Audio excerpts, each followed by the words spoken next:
Faleminderit. Zonja Xhixho, sa po kërkuat fjalën, keni diçka procedurë? Për procedurë, ju lutem. Po, për procedurë. Kryetar, I bashkohem kolegëve të mi, padyshim, mendoj që ne nuk mund të zhvillojmë një seancë për procesin e integrimit evropian sa për procedurë. Nuk mund të jetë salla e kuvendit, një noteri, një ministri më shumë me kësaj qeveria. Nuk mund të diskutohet për këtë proces kaq rëndësishëm, kaq etik për qytetarët dhe kryeministri mos jetë prezent dhe ne ta pranojmë këtë fakt. Nuk mund të diskutohet për këtë proces kaq rëndësishëm dhe kryenegociatorja mos jetë në këtë seancë për dëm përgjigje. Tha që janë bërë dëgjesa në komisione, janë formale, janë totalisht formale. Ne kërkojmë llogari dhe nuk marrim asnjë përgjigje. Dhe nuk kërkojmë llogari aty thjesht si përfaqësues të opozitës, po si përfaqësues qytetarëve që do duhet të dinë çfarë impakton në jetën e tyre të përditshme ky proces. Do duhet që ky parlament japi llogari për mburojën politike që i ka dhënë ish zëvendës kryeministres dhe që po mbajmë kosto si kom për këtë.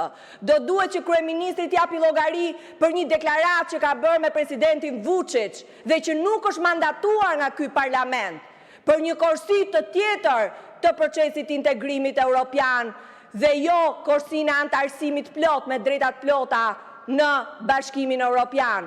Do duhet flasim për krimin, për korrupsionin galopant kësaj qeverie. Do duhet flasim për pengmarrjen e kësaj qeverie dhe kapjen e institucioneve. Ne jemi ende në vend numëror, raporti I Barit nuk miratohet. Në qoftë se shteti së drejtës nuk funksionon, në qoftë se llogaridhënia nuk funksionon, në qoftë se demokracia nuk funksionon, në qoftë se nuk ka zgjedhje të lira dhe ndershme. Dhe këto nuk janë kompetencë e opozitës.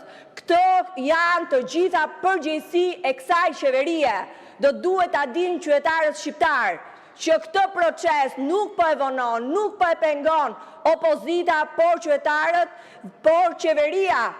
Dhe do duhet kuptojmë që ky moment gjeopolitik kaq I rëndësishëm për Shqipërinë nuk mund të digjet për kapriçot e një maggiorancë që nuk ka interes integrimin evropian. Ndaj për gjitha pyetjet që nuk janë thjesht të opozitës, por janë të çdo qytetari shqiptar, do duhet kryeministri në dinjitetin tuaj dhe të këtij parlamenti të jetë këtu dhe kryenegociatorja të jetë këtu. Nuk mundet Kuvendi I Shqipërisë, institucioni më I lartë I këtij vendi, të trajtohet si një ministri më shumë e kësaj qeverie. Faleminderit. Faleminderit. Vjojmë merren e ditës.